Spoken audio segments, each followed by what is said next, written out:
Following Nancy Guthrie's vanishing, a minimum of 3 ransom demands were leaked to the press. It's unknown if any additional demands were communicated in private. We can confirm at least 3, and for 2 of them, the Guthrie family consented to make a payment. To them, no price was too high for their mother's safe return, yet their efforts were met with silence. The sender simply vanished. No reply, no indication she was okay, absolutely nothing. So were the notes even genuine? Keep listening, because later on, we'll share Savannah's own perspective on the authenticity of those demands. There's a very good reason that many observers of this case were always skeptical that the ransom demands were authentic. And frankly, I understand that skepticism, because when you examine the delivery of the notes and the aftermath of the family's reply, a single idea emerges: a game. This wasn't a real negotiation. It wasn't an authentic demand by someone with a hostage seeking payment. It was just a game. Before dissecting the notes, it's crucial to establish the background for this discussion, starting with the identity of Nancy Guthrie, the events of her disappearance, and the way this story became public, which are all inseparable from the subsequent events. At 84 years of age, Nancy Guthrie resided by herself in Tucson, Arizona's Catalina foothills area. Her life depended on daily medication for a serious heart condition. Her last known sighting was on the night of January 31, 2026, with her son-in-law, Toamaso Chion, who brought her home following a family meal, getting to her doorstep at about 9:45 or 9:50 in the evening. She went inside, and he drove off. Everything looked perfectly fine. But sometime in the hours before sunrise, she vanished without a trace. The discoveries made by police shortly after her disappearance painted a very clear picture. At 1:47 in the morning, her doorbell camera stopped transmitting. Around 2:30 a.m., the signal between her pacemaker app and her phone was lost, which is a key detail, as the app needs to be near the phone to stay connected. The loss of that signal indicated she had likely left her residence by then. Bloodstains on her front porch were later confirmed by DNA to belong to her. Additionally, the FBI publicly shared security video from her Nest camera that, weeks into the case, revealed a masked, armed figure characterized as a male, roughly 5'9" to 5'10", average build, with a black 25-liter Ozark Trail backpack, seen maneuvering near the front of the house during the pre-dawn hours, obscuring the camera, with an object resembling a plant or flowers, then briefly retreating and coming back. In the initial days, Pima County Sheriff Chris Nanos publicly stated his early intuition was that she had been taken by force. He said, "Make no mistake, we have a crime here." The evidence was clear. The blood found, the camera being disabled before dawn, and her pacemaker signal vanishing at 2:30 a.m. He also revealed a detail in those first press conferences that added a grave new layer to the urgency. Nancy was missing her crucial daily medication. That medicine is vital for her survival. Her heart condition demands it constantly. In their initial video plea, the family confirmed it themselves. She has none of her medication. Her survival depends on it, and it's what prevents her from suffering. The FBI became involved just days later. And since Nancy Guthrie's daughter is Today Show co-anchor Savannah Guthrie, the story became a nationwide headline almost instantly after police were called. This exposure was crucial and played a huge role in what followed, as the ransom demands began appearing less than 48 hours after the story broke. Now, the reason most people following the case found the notes unbelievable comes down to a couple of specific points. The first has to do with how demands are delivered in genuine kidnapping cases, real-life situations where someone is held captive and the kidnapper wants a payout. The contact is almost never initiated through the press. Put yourself in the kidnapper's shoes for a moment. Their entire operation depends on staying hidden. Every method of contact leaves a trail. The FBI is on the case. Local police are monitoring everything, and the risk of being identified is astronomical. So how do real abductors make their demands known? They do it privately, directly to the family, using a specific phone number, by leaving a note at a relative's house, or via a communication line that they exclusively control. They use a method that keeps the discussion between them and the people with the money away from law enforcement, out of the public spotlight, and clear of anyone who could use that information to find them.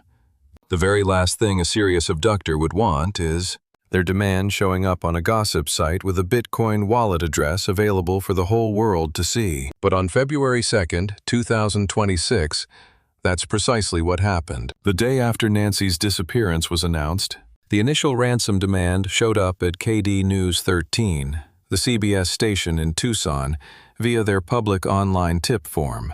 It was not a private communication to Savannah, nor a call to the family's lawyer, but a public portal that anyone online could access. Then, on February 3rd, TMZ got their copy. KGN9, another station in Tucson, received one around that time too. Their letter demanded exactly $6 million by a February 9th deadline. TMZ posted the note on February 3rd and immediately forwarded it to the Puma County Sheriff's Department. Harvey Levin appeared on CNN to break down the note's contents. It said Nancy was unharmed but terrified. It also claimed there was no method to reply. No phone number, no email address, nothing. The instructions were entirely one way. Put the money in this Bitcoin wallet by the cutoff date or suffer the consequences. There was no way for the family to ask for proof of life. No possibility of negotiating. Just a one-sided ultimatum blasted through tabloid media with a Bitcoin address that had now become public knowledge by default. The signs that would show it's authentic. We verified the Bitcoin address right away, and it is a valid address. And this is a huge deal. There's a common myth that Bitcoin is impossible to trace, and the person who sent these notes either didn't understand that or was banking on the family's ignorance. Cybersecurity specialist Juan Andres Guerrero Saad put it bluntly to CNN's News Central. Bitcoin is incredibly easy to trace. You can follow every single transaction as it shifts between wallets. Madeleine Kennedy from Chain Analysis, a company that develops software for tracking crypto crimes, explained to CBS News, "It's a popular but false idea that crypto, including Bitcoin, is completely anonymous and impossible to follow. In reality, it is the exact opposite of that. The instant funds hit that wallet and are moved to a crypto exchange to be cashed out, a federal subpoena lets authorities trace that money right back to the account holder. The exchange has the person's complete legal name on file, along with their birth date and home address from when they signed up. All of that data is accessible. So when TMZ posted that wallet address on February 3rd, cashing in the ransom became the most watched financial move in the nation. Authorities had their eyes on it. Blockchain analysis companies were tracking it. Reporters were all over it. A professional criminal looking to score millions doesn't give everyone a public roadmap of where the funds need to land. That is the first massive red flag. Using public channels instead of private family talks. With a wallet, the whole world could watch live. There is also another element, specific to the TMZ note's content, that is crucial to understand because the information it contained creates more questions than it answers about the author. Harvey Levin, describing the note on CNN, said it told TMZ the sender was unreachable. That wording was completely intentional. It does not read like a note from someone hoping to negotiate. A kidnapper who actually wants to be paid needs a communication line. They must know when the family is set, when the money is sent, and when the hostage can be freed. Making contact structurally impossible isn't a feature of a well-executed ransom plan. It suggests either an intense paranoia about being tracked, which is plausible, or it's a calculated move by someone who never meant to make a real exchange. And the person who sent it says this is the one. So, they made that point very clear. That's why I feel they are pleading, since they have no other way to reach out. The Pima County Sheriff's Department did publicly confirm the notes, but was extremely deliberate with its wording. When Heath Janai, the special agent in charge of the Phoenix FBI, gave his press conference on February 5th, he raised a point that was mostly missed in the coverage. He stated that certain details in the letters referenced information already public, specifically an Apple Watch and a floodlight. Both of those items were details that had come out in news reporting on the crime scene and the Guthrie residence. That meant the details alone could not be used to prove the notes were authentic. Anyone who had followed the news closely since February 1st could have known and included them. Janke stopped just short of calling the notes fraudulent. He confirmed the Bureau was investigating if they were legitimate, but mentioning the public details was a sign that proving their authenticity would be a real challenge. He also added something that framed how the public saw the family's position. While we provide advice and recommendations from a law enforcement standpoint, any move made on a ransom is ultimately the family's decision. The FBI was not going to make that decision for them. Whatever the Guthries decided to do about those notes, they did so with FBI guidance, but on their own terms. The second warning sign is how the Guthrie family chose to respond. And this next part is what truly cemented the skepticism for most observers. On February 4th, 4 days after Nancy vanished, Savannah Guthrie appeared between her sister Annie and brother Cameron in an Instagram video aimed squarely at whoever wrote the notes. She stated, "We have also seen the media reports about a ransom letter. As a family, we're doing everything possible. We are prepared to talk. However, we are in an era where voices and images are faked with ease. We must know for certain that she is alive and that you have her. We need to hear from you and are prepared to listen. Please make contact with us. We got your message and we understand. We're begging you now to give our mother back to us so we can be whole again. That is the only way we can find peace. That is incredibly valuable to us, and we will pay." With that, the family removed every excuse the sender had for not responding. They were out in the open. They were on video. They publicly announced their willingness to cooperate, and they requested a single thing: just some proof of life. Something to confirm the note's author actually had Nancy in their possession.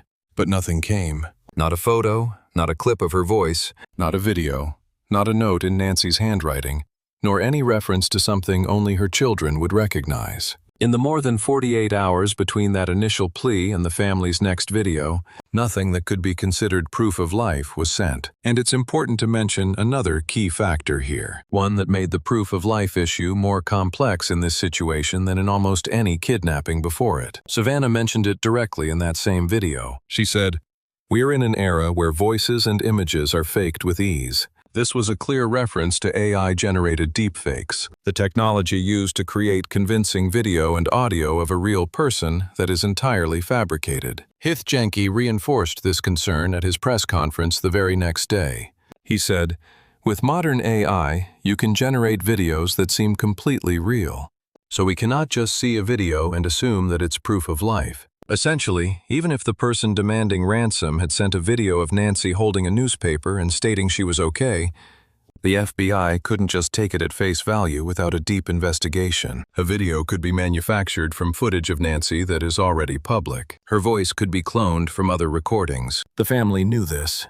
That's precisely why Savannah called it out as a problem in her first public message. Getting verifiable proof of life in 2026 demands something that AI cannot possibly replicate, and that significantly raises the standard for what is considered confirmation. Even so, the sender sent nothing. Not a deepfake, not a real picture, nothing at all. For everyone who was already doubtful, that lack of proof settled the matter. Just think about the logic behind it. If you are holding a person for ransom, providing proof of life is the very first thing you do when a family asks. It has no cost to you. It makes getting paid much more probable. Refusing to do so makes absolutely no sense for an abductor who truly wants to be paid. It effectively demolishes any power you have. Refusing to provide proof of life typically means one of two things. You've never had the individual, or you're betting on the family's desperation for a payout. Or the person is no longer alive to be shown. And this is where the narrative becomes even more tangled. Because a man from California injected himself into the situation, making it much more confusing. This individual, Derek Kayla, a 42-year-old from Hawthorne, California. He had absolutely no involvement in Nancy Guthrie's disappearance. However, on February 4th, 2026, just moments after the Guthries posted their initial Instagram video, he used a VoIP application to generate a burner number and sent the exact same text to two of the relatives. Savannah's sister, Annie Guthrie Tion, and her husband, Toamaso Tion. The text read, "Did you send the Bitcoin? We're waiting on our side for the transaction to clear." 3 minutes after, he phoned a third relative using that same spoofed number. The entire call lasted only 9 seconds. When he was taken into custody by the FBI the next day, he admitted to authorities he sent the texts just to see if the family would take the bait. He discovered their contact details by searching for them online. He possessed no real knowledge of the abduction. He had no idea who had taken Nancy or her whereabouts. He simply saw a news report, found their information, and decided to meddle. The FBI traced the spoofed number back to an account tied to his Gmail. The IP address pointed directly to his residence in Hawthorne. He was hit with 2 federal charges, one for transmitting a ransom demand across state lines, and another for using a device to harass someone anonymously. He was let out on a $20,000 bond that required electronic surveillance and forbade contact. His legal case continues. At that point, Kayla was already contending with unrelated felony accusations. Stemming from October 2025, he was among 13 Los Angeles County workers accused of illegally collecting state unemployment funds during the pandemic. The prosecution alleged that he had specifically and unlawfully taken almost $10,000 in benefits while still drawing his government salary. The FBI's complaint highlighted a detail that many people overlooked or failed to grasp. No link was ever established between his texts and the original ransom note from February 2, 2020. He wasn't the person responsible for the kidnapping. He had no affiliation with the initial demands.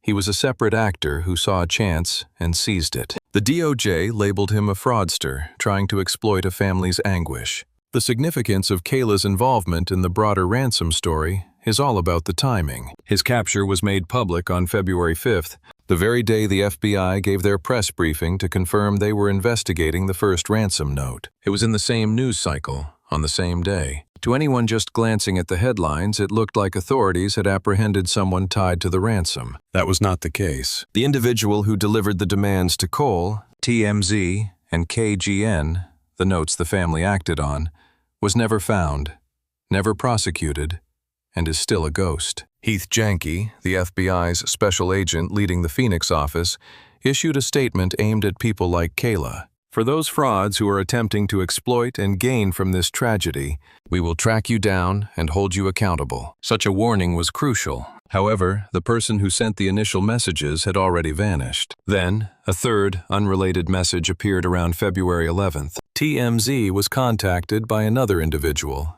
one who made no claim to be the abductor. This source asserted they had knowledge of the kidnapper's identity and demanded a single Bitcoin, worth around $66,000 back then, a sum that was actually higher than the FBI's posted reward. For providing the suspect's name, they claimed to have already tried contacting Cameron Guthrie and Annie Chion through email and texts. The team at TMZ recognized a completely different tone from the earlier notes and sent it to the FBI. Well, I know what I witnessed 5 days ago south of the border and was told to keep quiet, so I know the man responsible, and that was Nancy with them for sure. This marked the second time he hinted at multiple people being involved. He suggested there was a primary figure and accomplices, which he stated right there. So, by the middle of February, this was the chaotic state of the information. You had the first 3 communications sent to the press, followed by the February 6th message that prompted the "We Will Pay" video. A California man was arrested for sending fake texts, but had absolutely no link to the real investigation. And now a third-party tipster was offering the kidnapper's name for cash. Several different players, several different motives, creating total confusion over what was legitimate, with no sign of life in any of it. The prevailing public theory had solidified. It was all just a hoax. Various people were exploiting a major disappearance, tormenting a family, while the true situation remained a mystery.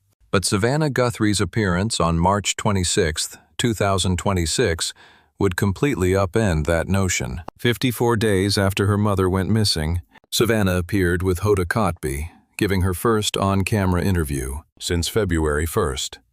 She had been away from the Today Show for more than 7 weeks. She confessed to Kotb that she awakens every single night, imagining her mother's sheer terror in the darkness. She called it an unbearable thought, yet one that insists on being confronted. I picture her fear, and it's horrifying, but you can't push those thoughts away. Yes, and I refused to look away. During those weeks from February 10th to March 26th, in the quiet period between the last note and Savannah's interview, the probe went on. But updates to the public became much less frequent. Authorities conducted a second search of Annie Guthrie's house during the second week of February. Local news crews observed FBI and Pima County deputies canvassing the blocks around Annie's residence. Law enforcement scoured the nearby landscape. A steady stream of new tips came in. The FBI launched its billboard initiative, and gradually, with no suspect named and no major public development, the Guthrie case started to recede from the headlines. Savannah herself came back to New York for a short time in early March, stopping by the Today studio for the first time since her mother vanished. A show representative stated her intention was to resume her on-air duties, but her priority was still her family and the effort to bring Nancy home. During the investigation in Arizona, she had relocated several times for safety. At one stage, she explained to Cotby that the family had to flee a location at night due to strangers showing up outside. This investigation wasn't just taking up their time, it had completely upended their whole existence. During her police interview, she described the agony of online rumors pointing fingers at the family for Nancy's fate. The Guthries have since been ruled out as persons of interest. She explained that dealing with that public scrutiny while already suffering over her mother's vanishing felt like a cruel twist on an already impossible reality. "Somebody has to do what's right," she pleaded. "We are in so much pain, just absolute agony. It's too much to bear." She recalled to Codby how in the early morning of February 1st, her sister Annie had phoned her, crying, "Mom is gone, Pussy." The call reached her while she was with her children at Carson Daly's home. Her sister was completely beside herself, absolutely frantic. Then her brother Cameron, with his military experience, whom Savannah said immediately grasped the situation's gravity, called and shared his theory of what occurred. He told her, "I believe this is a kidnapping for ransom." Savannah recounted to Cotby how she instantly resisted the idea, unable to process it. Then she voiced the question she dreaded asking. "Is this because of me?" His reply was, "I hate to say it, sweetie, but yes, possibly." That exchange still haunts her. The thought that she might have brought this danger to her mother is an unbearable weight. That I'm the reason. Mommy, I am so sorry. An apology to her sister, brother, kids, nephew, and Tommy, her brother-in-law. The guilt is sharp and personal. The chance that her own professional life, her television presence, and the wealth associated with her name turned her elderly mom into a nighttime target. She also recounted the feeling of recording those video pleas to the kidnappers, which were viewed by millions and broadcast endlessly on news channels. How could it be that we were forced to create a video for a kidnapper who took an 84-year-old woman at night, shoeless in her pajamas, without her medication, this tiny person, just to beg for compassion? It wasn't a press tactic. It was a family using their only option. She described the publicly released FBI surveillance video as utterly chilling to watch. Then she shared an even more difficult thought. "I can't accept that's the person she saw looming over her bed. I just can't. That thought is just too overwhelming." She was referring to the armed, masked figure with a backpack captured by her mother's Nest Cam on February 1st and processing what Nancy must have felt in her final moments before being taken. She also verified a detail the family had not shared with the public before. Nancy's front door was found wedged open when help first arrived on the scene. At first, they suspected a medical emergency, but the discovery of blood, a disabled camera, and the propped door changed everything. The situation shifted quickly. Regarding the ransom demands, she stated, "I believe many different notes came in, and from what I gather, the majority of them were fake.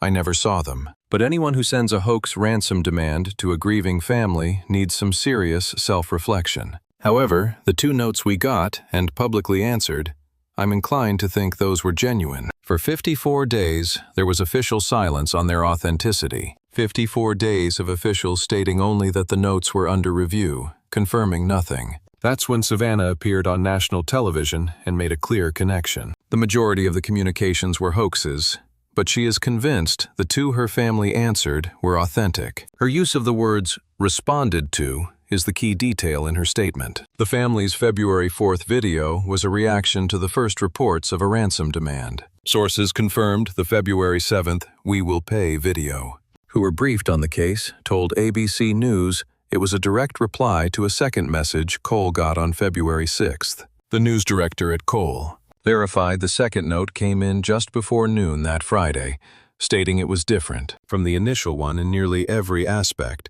and wasn't a demand for money itself, but it contained something that spurred the family to record their "We Will Pay" message within 24 hours. That February 7th video lasted 20 seconds. Flanked by Cameron and Annie, Savannah said, "We got your message, and we understand. We are pleading with you to bring our mother back to us so we can be with her again.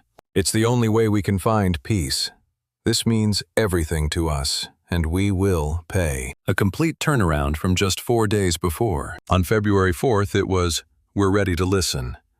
By February 7th, it was, "We will pay." Something in the February 6th message pushed the family from simply being open to making a firm promise. Savannah now insists those two notes were genuine, stating this while fully knowing the money was never retrieved. The implication of that belief is significant. For 7 weeks, law enforcement's official stance was one of careful neutrality. "We are looking into the notes.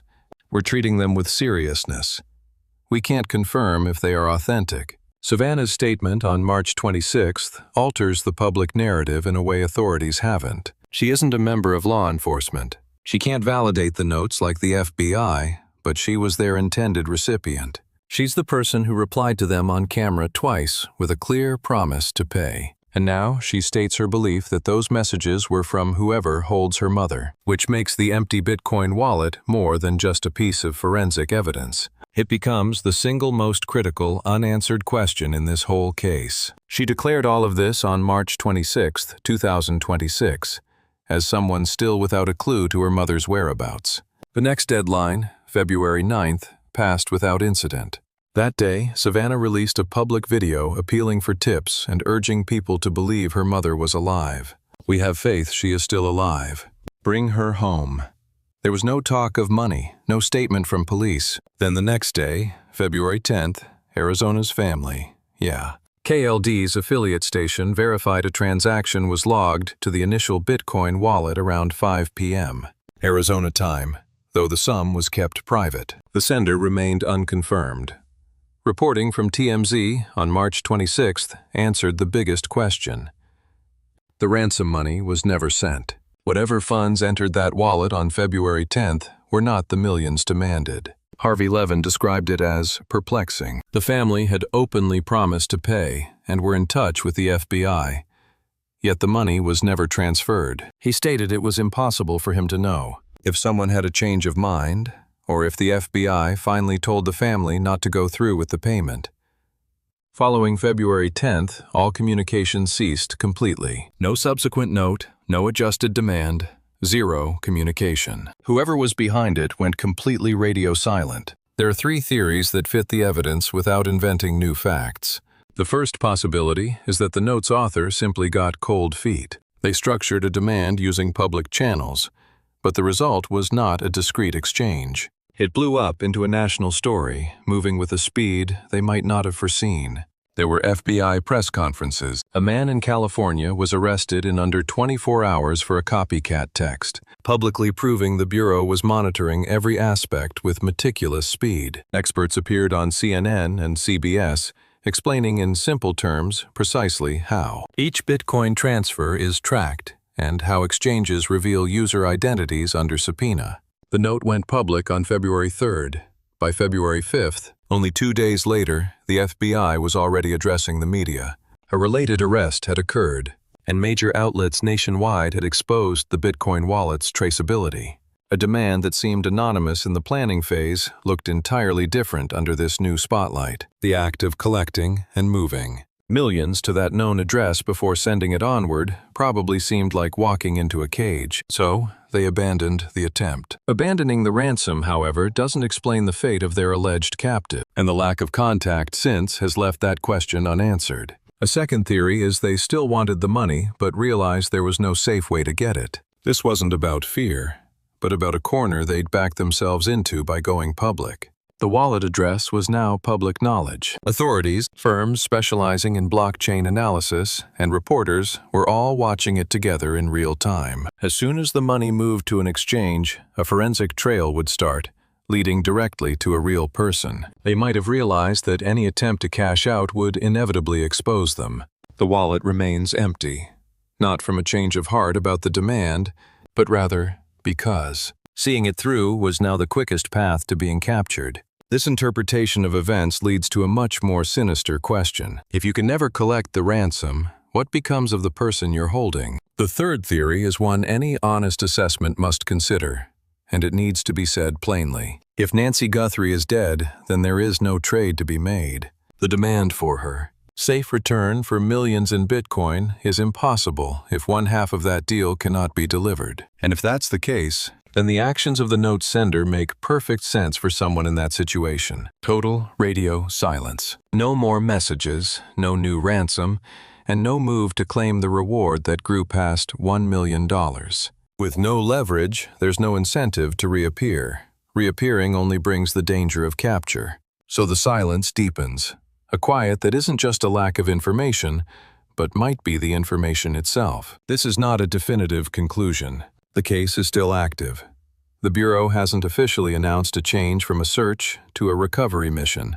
Sheriff Nano stated in February he felt Nancy was still alive, but the circumstances offered little room for such optimism. An 84-year-old woman with a delicate heart was abducted, without her vital medication on the night of January 31st. No proof of life came, despite 2 deadlines, a public Bitcoin wallet, and a family that openly promised to pay. A reward of over $1 million has been available for weeks, yet no one with direct knowledge of her location has surfaced. The investigation prompted an incredible public outpouring. The tip line received over 18,000 calls, with more than 4,000 in a single 24-hour span. At one stage, the FBI featured the case on digital billboards in several states, like Texas, California, Arizona, and New Mexico. They made the security footage public, ensuring the masked suspect's image was seen everywhere. Former FBI Deputy Director Andrew McCabe noted a similarity between this footage release and the strategy used in the Boston Marathon bombing investigation, where you share everything publicly when internal leads run cold and public ID is your strongest option left. A former FBI Supervisory Special Agent, James Galliano, analyzed the video and said the suspect's weapon handling looked amateurish. A pair of black gloves that were discovered within an expanded search zone was sent for DNA testing. Authorities surveyed the local area for video records going as far back as January 1st, gathering footage from doorbell cameras, personal phones, and cars throughout the region. One person, a FedEx driver named Carlos Palazuelos, was held for questioning in mid-February. He had been making deliveries to her residence around the time she disappeared. He was interrogated and then let go without any charges. The anonymous note that reached TMZ around February 11th, which offered to identify the abductor for 1 Bitcoin, specifically mentioned Palazuelos, stating the writer wished to avoid being implicated like that Carlos guy. That particular wording, in a note that showed up after Palazuelos had been publicly cleared, indicates its author was following the case closely. The reward amount climbed dramatically as the weeks went on. The FBI began with $50,000 and increased it to $100,000. The Guthrie family offered a separate reward of up to $1 million for information leading to her safe return. The nonprofit 88 Crime added $12,500 to that amount. By the end of February, the total reward for anyone providing crucial information topped $1.2 million, among the largest for any recent American missing persons investigation. And yet, despite everything, there was no arrest, no named suspect, and no identification of the masked person from the footage. Savannah told Todd Katubo on March 26th the investigation is ongoing, adding that agents have worked relentlessly. But by that time, no significant progress had been reported. And it needs to be said, the fact that no suspect was named after nearly 8 weeks of an intensely publicized search is a very telling detail. This case commanded the full might of the FBI's Phoenix field office. It involved investigators from the Puma County Sheriff's Department. It even captured the attention of the White House. In the early days of February, President Trump announced on Truth Social, stating he'd spoken with Savannah and was ordering federal agencies to provide immediate support to the family and local police. The case blew up, getting national media attention, plastered on digital billboards across numerous states. A tip line took over 18,000 calls, and the reward money climbed past $1.2 million. Millions have seen the masked figure captured on that doorbell camera. The specific brand and model of his backpack are known. His height and build have been shared publicly. And yet, by March 26, 2026, he still hasn't been publicly named. To remain a ghost for so long. In our age of facial recognition, crypto forensics, a public hotline, and $1 million prize, that's a stunning fact worth considering. She said, "We are tormented. We are absolutely tormented. This is just unbearable. Someone has to step up and do what's right." She is convinced the notes were authentic and that her mother was singled out because of her. She's haunted every night by visions of what her mother must have gone through. She recorded those videos with a clear purpose, speaking on camera directly to Nancy's abductor. Yet she complied, never getting the one thing she begged for in return. No confirmation she was alive, not one picture, not a single word. Her plea of, "We will pay," went out to someone who, since then, has given no sign of life. That complete silence after the family agreed to the terms is the one element no official report has ever been able to explain. Authorities have never given a reason for the ransom not being paid. It's unknown if the FBI warned the family against making the payment. They haven't revealed if any private contact after that "we will pay" video changed the entire plan. The only answer the public has came from TMZ on March 26th. The crypto wallet was watched, but the payment was never made. Beyond that, there is only silence. The Bitcoin wallet remains, its ledger public and unchangeable. The money never moved, and the person who demanded it has gone completely quiet. For those of you tracking this case with us, you know we only bring you verified updates, and we are committed to following this story for the long haul. So be sure to subscribe and enable alerts because developments can happen at any time. And when there's a break, you'll want to hear about it the moment we do. Model.